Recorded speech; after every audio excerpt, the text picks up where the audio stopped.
Hi, I'm Len Schaefer, and I'm here again with David Barrett, and we are here to do another episode of Movies, Music, and Movie Music. And we're each here to talk about some of our favorites and maybe ones that you might not be aware of. And I guess I'm going to start the ball rolling here. So I'm going to talk about a movie from 1988 that very few people know about, but it was actually called one of the top 10 movies of 1988 by Roger Ebert. And it was also, amazingly enough, one of the top 100 movies all time, according to Akira Kurosawa. So it's a really great movie, but it bombed at the box office for whatever reason. It did get an Oscar nomination for River Phoenix, who lived way too young a life. When did I think he was, what, 21, 22 when he died? I think 21. Yeah, so sad. So sad. Anyway, but this was his shining moment, and the movie is called Running on Empty. It also features Judd Hirsch, Christine Lahti, and Martha Plimpton. And it's a great story. It is based on a true story, very loosely based on a true story. But it's about a couple that was protesting the Vietnam War in 1971, and they bombed a napalm lab thinking that no one would be there, but there was a janitor there, and they blinded the janitor. And they've been on the run from the FBI for 16 years now. And every 6 months or so, they move to a new location, they change their identities, they have people that help them so they're able to get by, but they get new jobs, new identities. And they have two children, one of them being River Phoenix, and this has been their entire lives. Can you imagine these kids? Their entire lives is like learning a new name every 6 months and being somebody different. Well, River Phoenix, at the time of the movie, is now in his senior year in high school. And so a big decision is going to be coming up. What's going to happen when he graduates, right? He knows that if he goes to college, he will probably never see his parents again. But he can keep running with his parents, but that's not really much of a life either. So it's kind of what lends the drama to it. But it's a beautiful, beautiful movie. One of my favorite scenes, and it's the kind of scene that I often love in movies, is where they do the James Taylor song, Fire and Rain, which I'm sure many of you know. And the family is like all together and they're all kind of dancing around to the song. I'm a sucker for those kind of scenes. I don't know about you, David, but I love it when there's like a great song in a movie and it really fits and the characters are in it. It usually moves me. It really grabs me. So Yeah, that's a movie I have not seen, even though I have seen some of Rivers' movies. yeah, And I know Judd Hirsch most from Taxi, the TV show. the TV show of the 70s, which was a great show, which Yeah.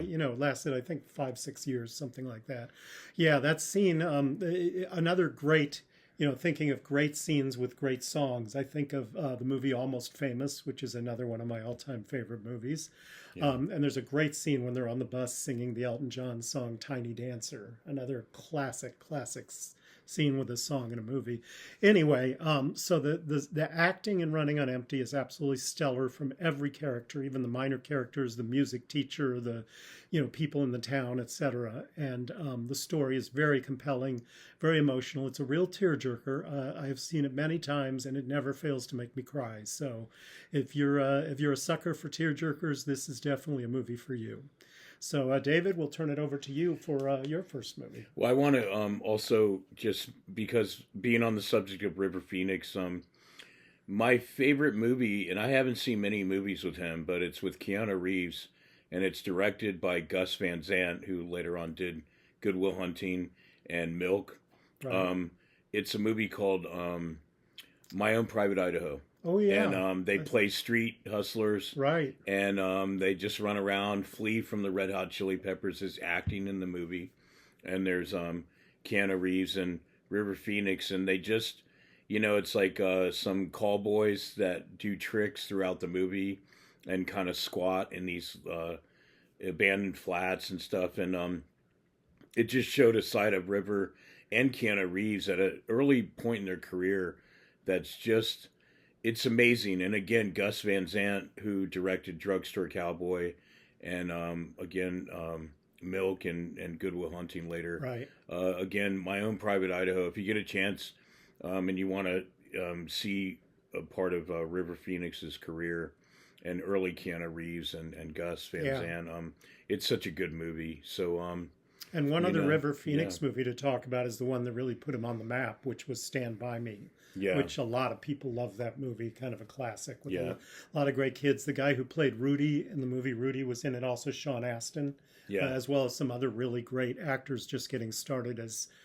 teenagers or even, I think, before teenage years. So, Stand. Directed by the great Rob Reiner, who's no That's longer with right. us. Yeah, That's right. Speaking of tragic losses, yeah. and just to segue into this is that recently, as of a month or two ago, Corey Feldman and Jerry O'Connell and Sean Austin, they all came together to do these appearances at movie theaters where you can get the VIP and meet the cast and take pictures with them, and they do a Q&A discussion with the fans, and you can ask questions, and it's really cool that they they come together years later to because they just know that there's generations that weren't even born when the movie came out, that their parents turned them on to that, or their grandparents. And so it's another movie from River, and yeah, it's really sad that he's got caught up in the drug scene, and just it was his early demise. So What might have been. yeah, I mean, so many yeah. people, both musicians and actors, where you go, I'm not what even could their sure, careers have been like? and I'm not even sure if Joaquin Phoenix would have got the push, so much like when John Yeah. Belushi died, his brother James Belushi all of a sudden was like the it guy in movies, That's a really good question, isn't and it? same with Joaquin, kind of like filling the gap of where River left off. And On the other hand, you you could know, argue Joaquin is kind of his own brand. I For mean, sure. he is very distinctive from River, certainly. for sure. But yeah, you do wonder what would have happened if if River had lasted. Really sad. Yeah. All right, what do you want to talk about? Well, David? right off the bat, so my favorite actor of all time, I thought for a long time it was Robert De Niro, Al Pacino, guys like that. Just really great actors. A body of work that is in my mind and many others just flawless, in each role. But the actor I think that got me over those guys, his name is Gary Oldman, and Oh yeah. this is Gary Oldman from a movie called True Romance, directed by Tony Scott, and it was a screenplay written by Quentin Tarantino. So he wrote Natural Born Killers and True Romance before he became the famous director that we know with Reservoir Dogs and Pulp Fiction. But this is Gary Oldman in True Romance, and he plays a pimp. And it's a short, not many lines, but the guy is somehow, okay, here's an example. Gary Oldman, a guy who plays Beethoven in one movie, and he plays Sid Vicious from Yeah. the Sex Pistols in another movie. Well, it's kind of like Daniel Day-Lewis, one yeah. of those real chameleons who can play just about anything. For sure. Yeah. And then he plays Lee Harvey Oswald in JFK. Right. Then he plays the wicked, evil warden in Murder in the First, Which is another great with movie. Kevin Bacon, Christian Right. Slater. Great movie, yeah. And then The Fifth Element, he's Right. in that. He's in this, he plays a dirty cop in the movie Romeo is Bleeding. He plays like an Irish gangster in the undercover cop movie State of Grace with Sean Penn and Ed Harris. He just, I mean, there's so many great movies with Gary Oldman. I can go on and on. There's the late great Dennis Hopper, who's a big influence of mine, and Gary Oldman were in a movie where they played two guys in a mental institution called Chattahoochee. And Gary Oldman, he's just one guy that if you were to watch any one actor in your lifetime to see how, like Len said, that he could be a chameleon, where he looks different and sounds different. And there's something about those British actors that seem to lose that accent. You do see it a lot more with the British Yeah. actors than with the American Yeah, actors. Christian Bale's another one who Right. came after him, and Malcolm McDowell before him, and Tim Curry. But Oh, all yeah. these guys from England are just, they're masters of their craft. And Gary Oldman, look him up. I mean, later on he went to do Lord of the Rings, or no, Harry Potter. He was in, and then he was Commissioner Gordon in the Christian Bale Batman movies. So Right.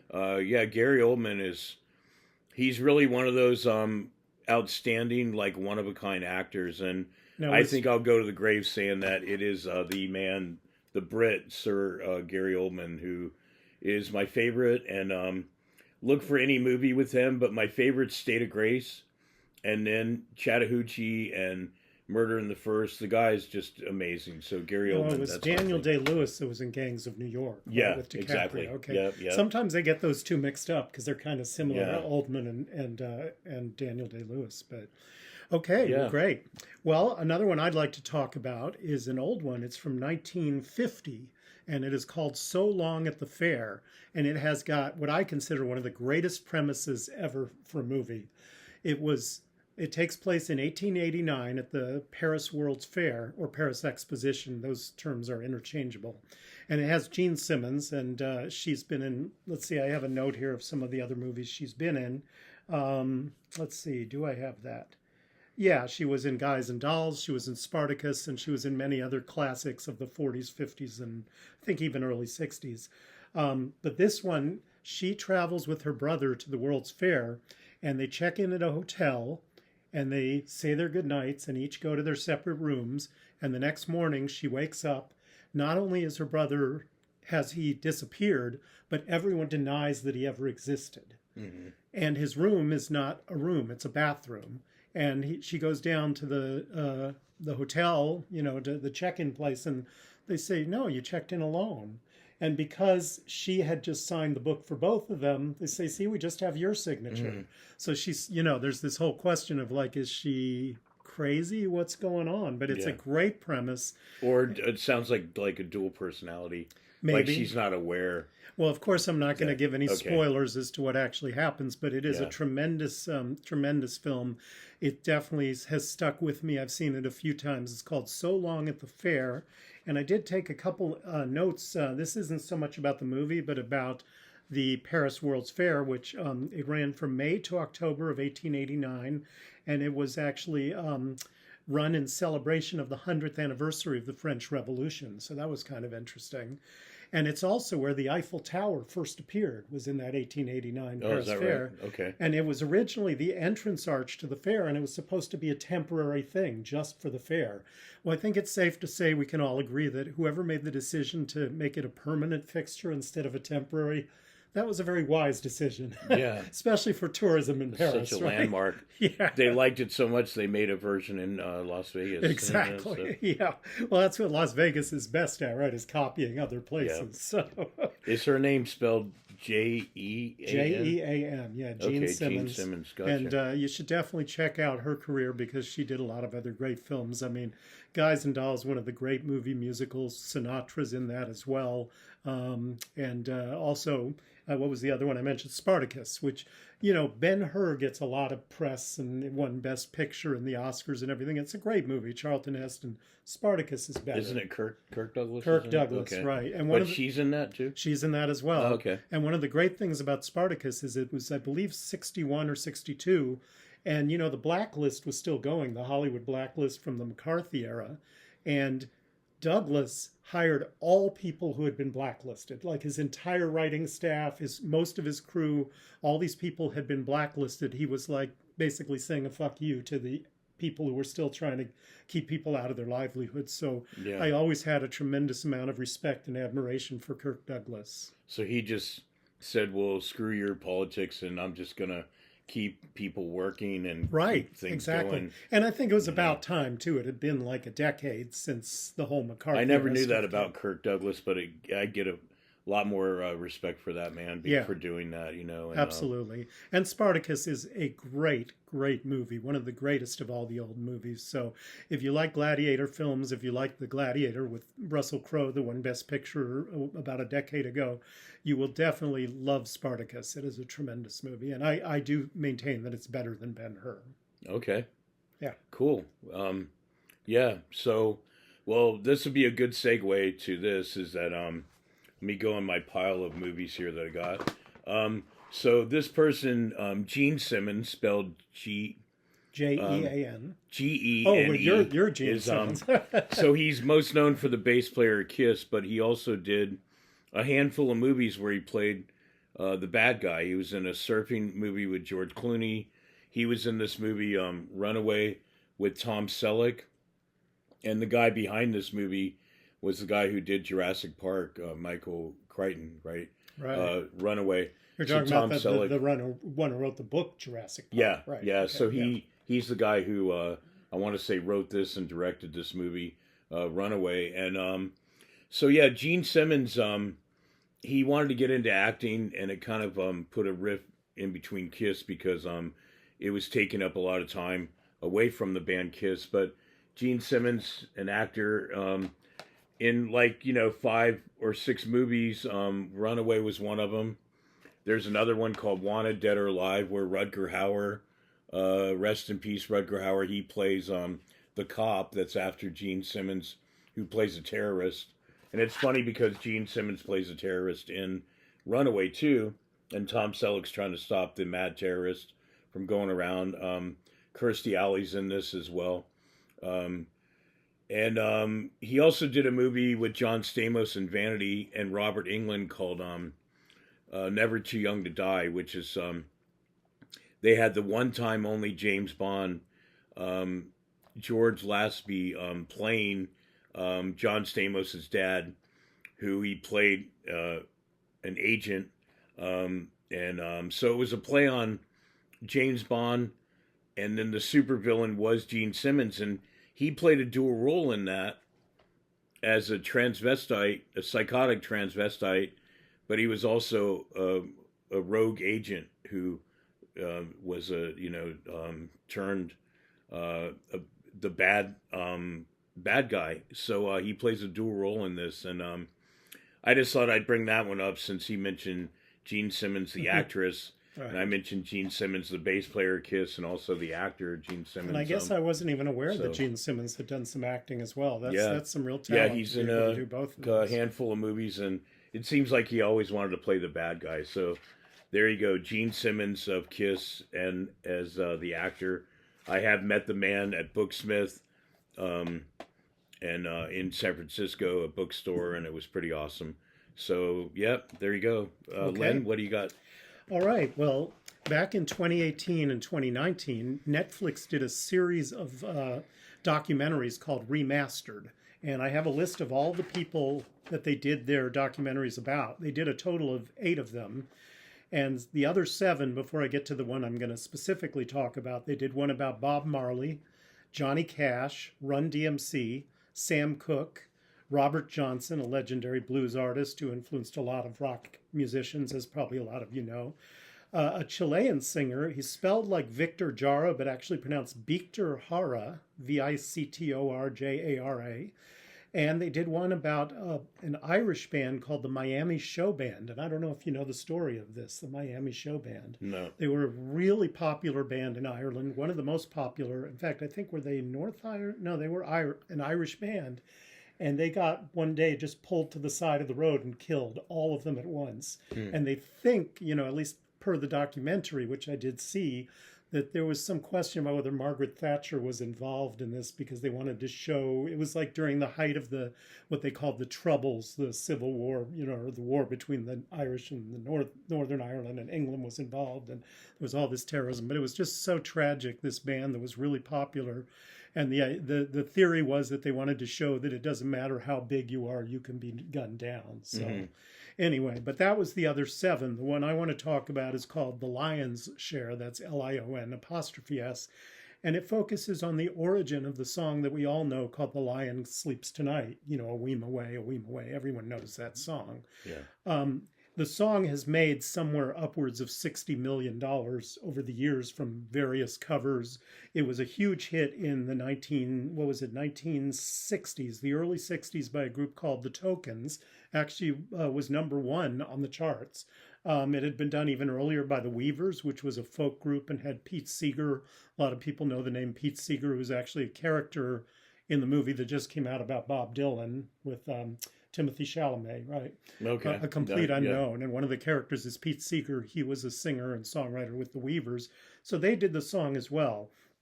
So what's interesting is nobody really knows, or virtually no one knows, that the song The Lion Sleeps Tonight was based on a South African tune called Mbube, which was written by a black man in South Africa in 1939.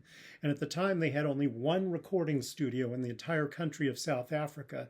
And they may not have had any others in other African countries either, but he recorded that song at the one studio, and somehow it got out. And of course, as I'm sure you would expect, the combination of racism and the, underhanded music industry meant that he died penniless and never got credit for this beautiful tune that he'd written. So the documentary focuses on a white South African who wants to right this wrong, and he reaches out to the daughters of the man's name. Let's see, I wrote down his name. Solomon Linda was the one who wrote the original tune. So this white South African journalist named Ryan Malan, Malan, he reaches out to the daughters of Solomon Linda to try to figure out a way that he can get them some money, which is the least that can be done, right? Based on how they got exploited. Their father got exploited. Now, one of the four daughters had died, but there were still three there. But only one of them speaks English. The other two just speak, I'm not even sure what language they speak, but it's, would it be Swahili, I guess, or something. Anyway, it's a fascinating documentary, and it goes through all kinds of ups and downs. They end up suing Disney because Disney has been using The Lion Sleeps Tonight and The Lion King. So, of course, they're making huge amounts of money on it. So they figure you got to go after the biggest, right? So they get, one of the best lawyers in South Africa to help get involved in suing Disney. And then you have all of this other stuff, the history of musicians being exploited, which I mentioned, the language barrier, the history of racism, different levels of education and culture, all the other people that got involved over the decades, exploiting this song. And it's a fascinating documentary. Again, I won't give a spoiler about what happens, but all of this comes into play, and you learn a lot, and you also hear a lot of different versions of the song because there have been plenty of them over the years. In fact, I was in an a cappella doo-wop group myself named the Starry Nights with a K, and we did The Lion Sleeps Tonight. That was always a fun one to do. So that is my next recommendation. It's called Remastered The Lion's Share, and it's on Netflix. And just another example of how some songs more from movies than you do from the artist or the band itself. Like some examples, Don't You Forget About Me.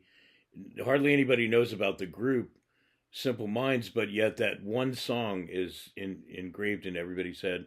Kenny Loggins' Footloose is another one. So The Lion Sleeps Tonight, it's such a song that everybody relates to, mostly The Lion King, right? Right. Yeah, right. So... yeah. And it is interesting that another person wrote lyrics. I forget the guy's name, but he wrote lyrics to it in the 60s. So there weren't really lyrics at the beginning. It was just Mbube, which I repeated over and over. And Mbube actually means lion in that language that they use. Okay. So the guy wrote the lyrics, and then he claimed complete credit for the song. It was all written by him. No credit given to Solomon Linda, who had written the melody. Well, let's hope they win that case, because people who... me being an artist and Len as well, you want to be not only credited for your work, but also paid. If somebody else is getting paid for the work that you do, it's just wrong, and it needs to be righted. Such a violation. Yeah, totally. Absolutely. We can both relate to that. Yeah.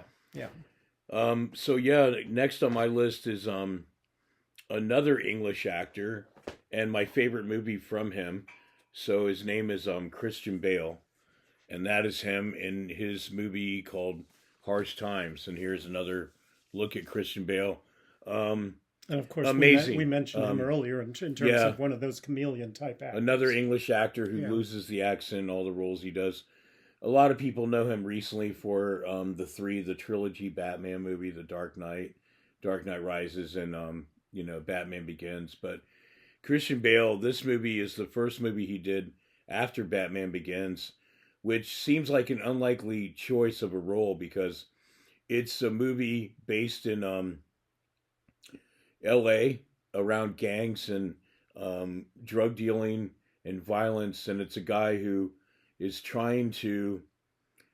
He's been ousted out of the Marines, and I think he was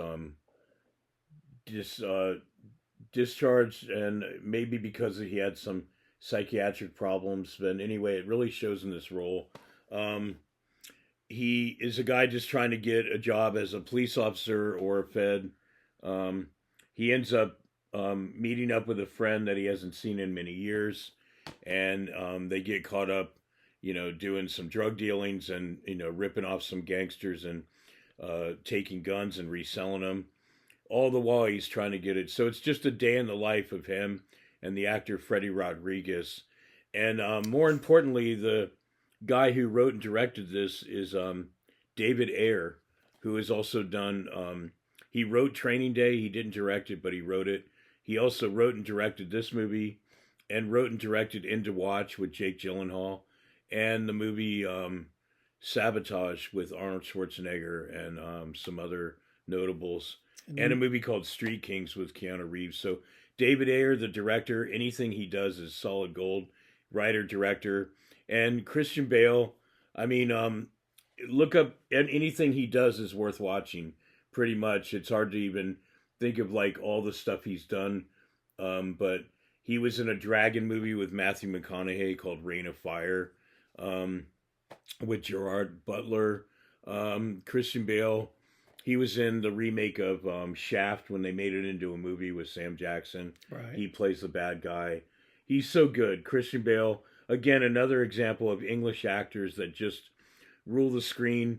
They, get into characters so much that you even forget that it's that guy from another movie. So another great English actor, Christian Bale.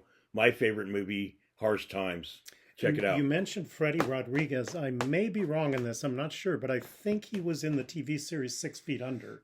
Does that sound familiar to you? Do you know? I'm not familiar with that show or much other of his work, but I know well, I believe he was in the Planet Terror movie that Robert Rodriguez did. And then, speaking of movies and music crossover, they did a movie about the club CBGBs in New York. Oh, right. Where Talking Heads and Blondie, Television, Dead Boys, all came from this club, and the Ramones and stuff. And so Freddie is in the movie, and Alan Rickman, it's his last role as the club owner, Hilly. Alan Rickman, of course, who played most famously in Harry Potter, and also played the villain in the original Die Hard, and he was brilliant. Yeah, exactly. And he's he's in this movie CBGB's about the New York club with all the bands, and Freddie Rodriguez is in this movie, and again he's in Harsh Times. And I go to these conventions, and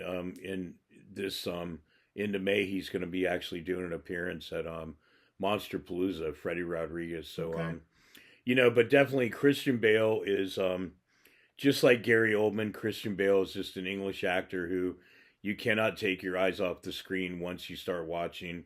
Worthy of the investment for sure. Absolutely. And so okay, what you got next? Well, for my next one, I'm going to talk about another documentary, another one about music, and this is one that just came out on HBO, and it's the Billy Joel documentary. My friend, who I watched some of the show with him, said it's the best documentary he's ever seen, and I would certainly put it way up there. It's called Billy Joel and So It Goes, and it is available on HBO. And it's basically the equivalent of 2 movies because each part is 2.5 hours long. But I can promise you those 2.5 hours fly by. I mean, first of all, if you love Billy Joel's music, which I do, you get to hear all this great music. But it's also about his life. And he's had a very hard life, as a lot of musicians have, of course. But in fact, there's a great quote early on in the first part of the documentary from one of his bandmates who says, when we were growing up, there was poor, and then there was Billy Joel poor. Like, they were so poor that there were some times where he didn't have enough to eat. So it was really, really rough. And it was a very difficult childhood. Some of the people who comment in this documentary are Paul McCartney, Jackson Browne, Pink, Bruce Springsteen, John Mellencamp, and Don Henley. So obviously a lot of interesting and fascinating people and great musicians. What's the name of it again? Right? It's called Billy Joel and So It Goes. So high recommendation, tremendous. And it's not just about the music. It's really all about who he is and what he's had to go through in his life. And, and we talked earlier in the Lion King documentary about the music exploitation of the music industry. there was a lot of that for Billy Joel as well. Is that right? I mean, one of the things he had to do was he signed this horrible contract with this guy who totally ripped him off. And he didn't want money to keep going to this guy. So for a few years, he actually played at a piano bar under an assumed name. And that was actually, I think, where I might be getting this mixed up, but I think that's where he wrote The Piano Man, was when he was doing that job, playing at that piano bar. Of that. But yeah, it's very strange, and I'm giving a little bit of a spoiler here, but the guy ripped him off, and Billy had actually gone on tour with these guys, and the guy he'd signed this contract with didn't pay them. So like a lot of guys ended up not getting paid. And yet he still was able to hold him to this contract, which I could never understand. If you don't honor the terms of the contract, why is the contract still valid? So that's a strange one that I don't think they ever fully explain. So you're just kind of left hanging, but it is really sad. I mean, one last thing I'll leave you with, again, a little bit of a spoiler, but I hope you don't mind. But from the entire Piano Man album, not just from the song The Piano Man, which, by the way, how high do you think The Piano Man got on the charts? What would you say is the highest ranking it got to on the Billboard charts? If I was to take a guess, maybe 15? 25. 25. Is that hard to believe that it never got higher than 25? Obviously, it's become much more popular since its original release. But anyway, from the entire album, which included The Piano Man, Billy made a total of just under $8,000. It's really incredible to see where he's gone since then. Well, and just how much he got screwed from something that's become one of the most popular songs of all time. So, what have you got for us next? It's great that he kept going, because some musicians would just get frustrated and throw in the towel. Absolutely. And look at where he ended up. That's amazing. Absolutely. So again, I got I'm going to go to an American actor. His dad was an actor named Bing Russell, and I'm talking about Kurt Russell. His son is now an actor, Wyatt Russell, and Wyatt was a hockey player, and Kurt was a baseball player. And Kurt's dad, Bing, most known for the sheriff on Bonanza, and had other major credits to his name, but Kurt, in this movie I brought Backdraft is one of his many movies, but Kurt Russell, boy, I saw him in the Disney movies, The Computer Wore Tennis Shoes. I was about to bring those up. Those were great. Those are amazing early movies. Disney movies, yes. The Computer Wore Tennis Shoes, all those movies, they were so much fun. Disney movies with Kurt Russell. And then and when I say early, I should emphasize early for him, not early for Disney. And even before that, he was the kid in the Elvis movie, where he kicked Elvis in the shin, and I think it was the somewhere at the World's Fair or something. It may have been called. Oh, and, similar to the movie. Yeah, and so Kurt later on played Elvis in a John Carpenter TV movie. So Elvis died, and 2 years later, Kurt Russell was playing the King himself, Elvis Presley, and his dad is in there. I want to say as Elvis's dad. So Bing Russell and Kurt are in the movie, and Kurt's career is amazing. I mean, my favorite all-time sci-fi horror psychological thriller, The Thing, again directed by John Carpenter. Another Carpenter Russell collaboration, Big Trouble in Little China, Escape from New York, Escape from L.A. Right. Just fantastic movies, and they've done 5 collaborations together. But Kurt Russell, I'm not a big westerns guy, but he was in Tombstone with Val Kilmer, right, and Powers Booth and Michael Biehn and many others, and of course he was in Backdraft with Donald Sutherland, Robert De Niro, Kurt Russell. It was amazing, and what a career Kurt Russell's had. I mean, he's even later on starred in a Quentin Tarantino movie. What was that one called? Death Proof, where he played a psychotic stunt car driver who was after to try to kidnap and kill girls. The guy's run the gamut. He's played mostly the hero, very few villains. But Kurt Russell, for being one of the few child actors that actually became a successful actor in the adult world. I mean, there's Stargate with James Spader and Kurt Russell.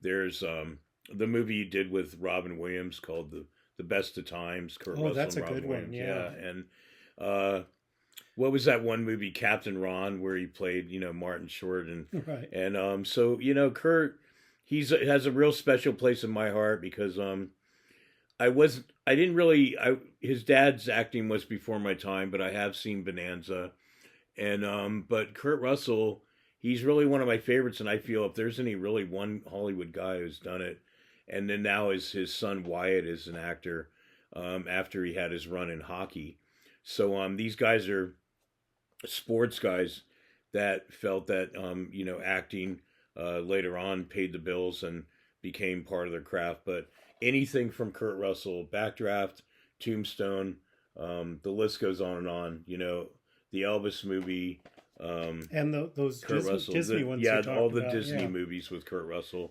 So yeah, Kurt Russell is one of my favorites, and see anything that he is in, you won't be disappointed. And you know who I would put in the same category as Kurt Russell would be Kiefer Sutherland, Yeah. another one who had a very famous dad, Donald Sutherland, Yeah, who also has carved out quite a successful career of his for own. sure. And Kiefer's played, I guess, a few more villains than Kurt has, but he's played villains brilliantly, Yeah. including one of Reese Witherspoon's early movies called Freeway, where Sutherland is Oh, like yeah. a serial killer. So He is so psychotic in that, and yeah, he plays a Ku Klux Klan member in A Time to Die with Matthew McConaughey.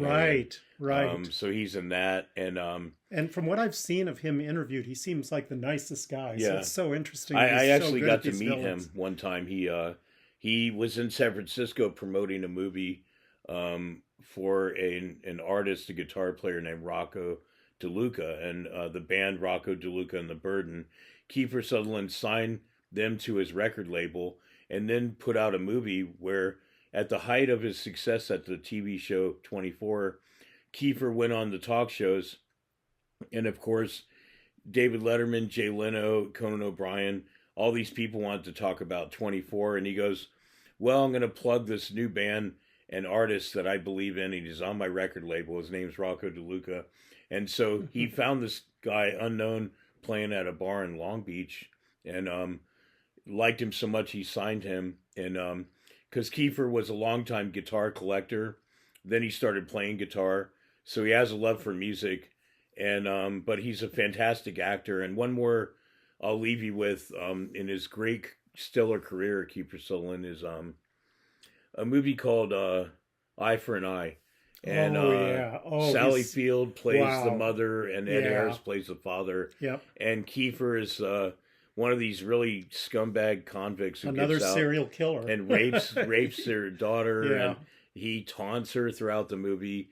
When he plays evil and bad, boy, he goes and he gets under your skin. Yeah. And he's another Lost Boy alumni. I met Kiefer, Jason Patrick, Corey Feldman, the sax player in the Lost Boys, and hoping next month to meet Alex Winter. That'll be 5 Lost Boys. Oh, And wow. Kiefer Sutherland has played everything from a vampire to a Ku Klux Klan member to an FBI agent on 24, Right. and he's amazing. So Yeah. and his dad is too.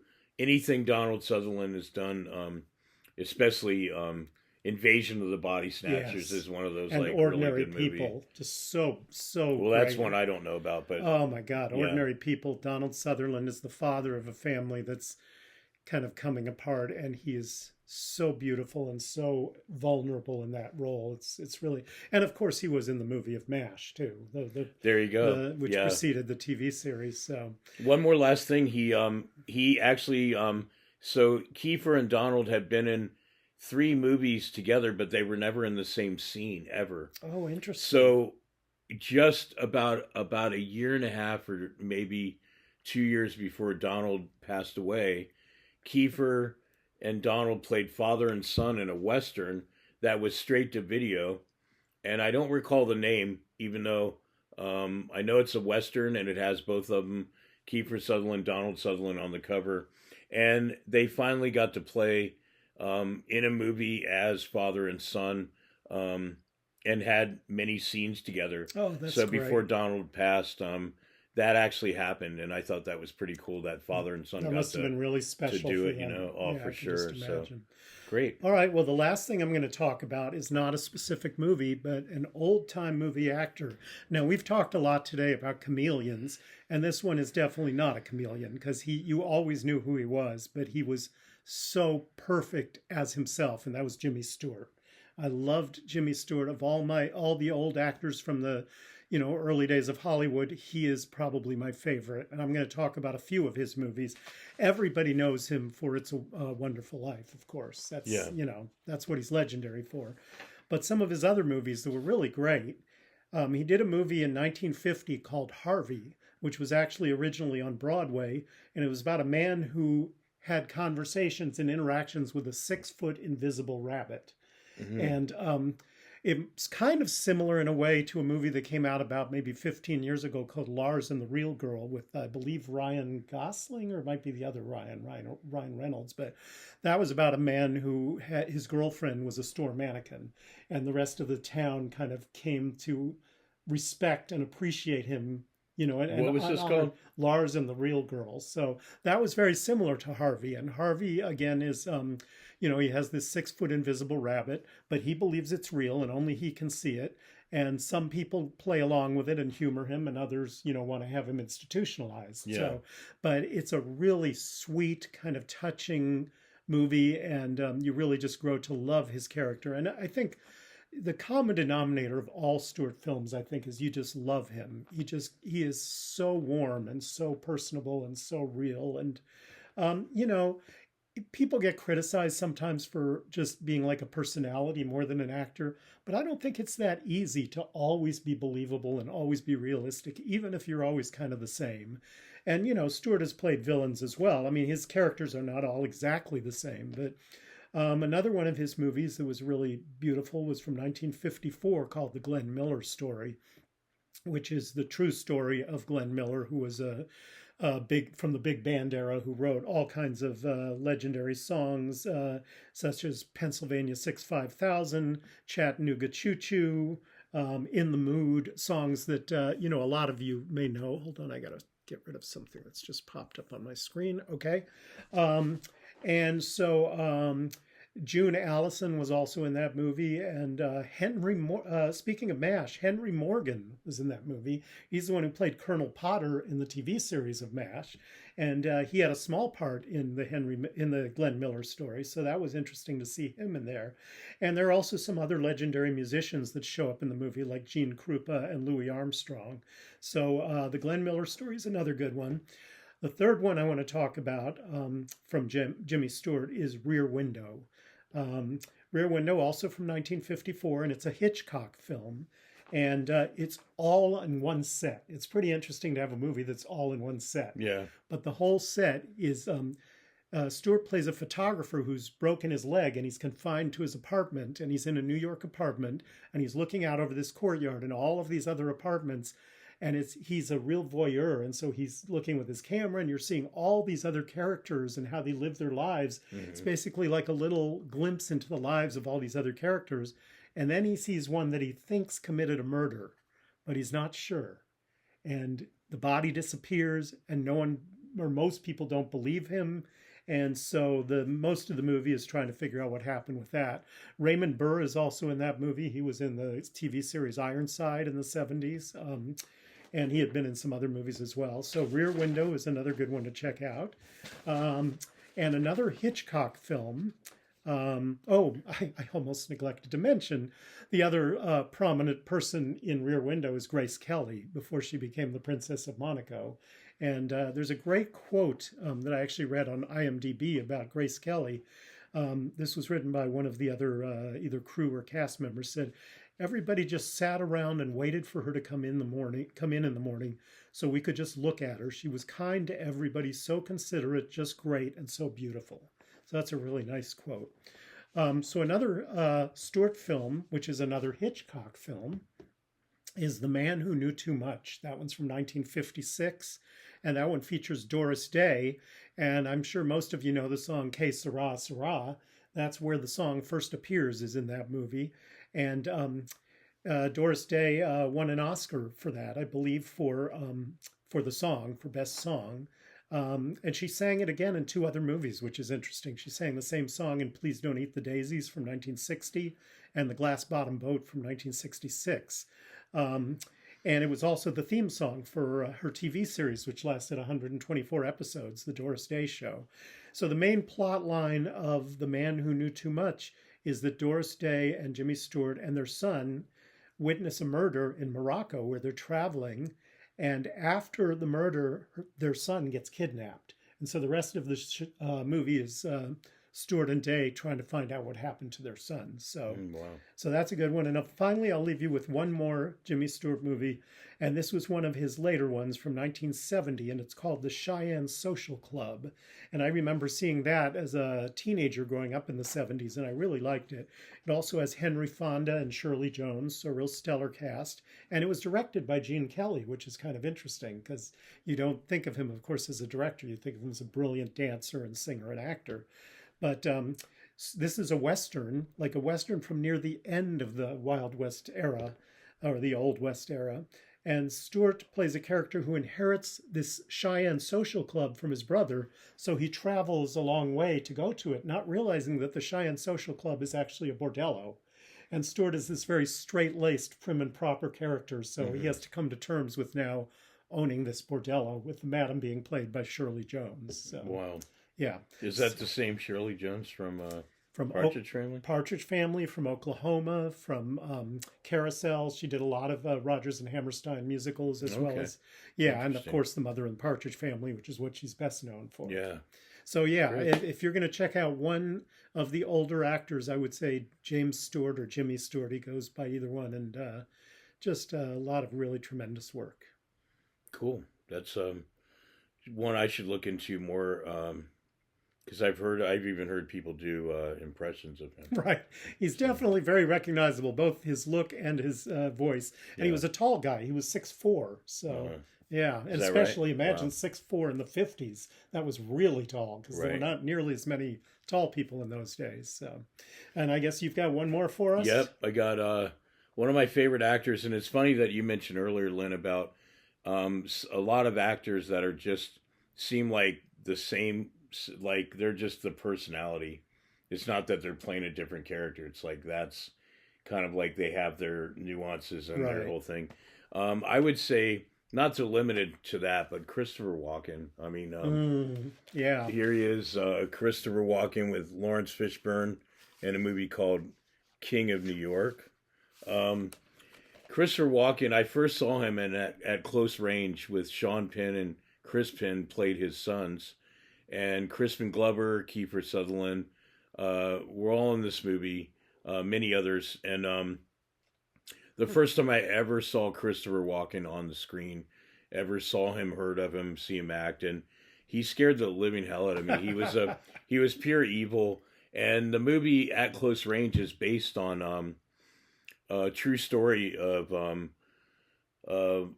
brothers and their crew of thieves who went around and stole John Deere tractors and equipment and ripped off stores, and ended up going further than that and doing break-ins all across I don't know where it was based out of, like maybe in somewhere in the South, in South Carolina or Virginia or something. And they were thieves and went around, and so he played this father who was a thief, and he reconnected with his sons, and then his sons became part of the heist ring, and later on, the father ended up murdering because, of course, anybody to find out about the heist and the thing to get the cops closer to busting them, the dad took him out, and it's just a great role for Christopher Walken. My all-time favorite.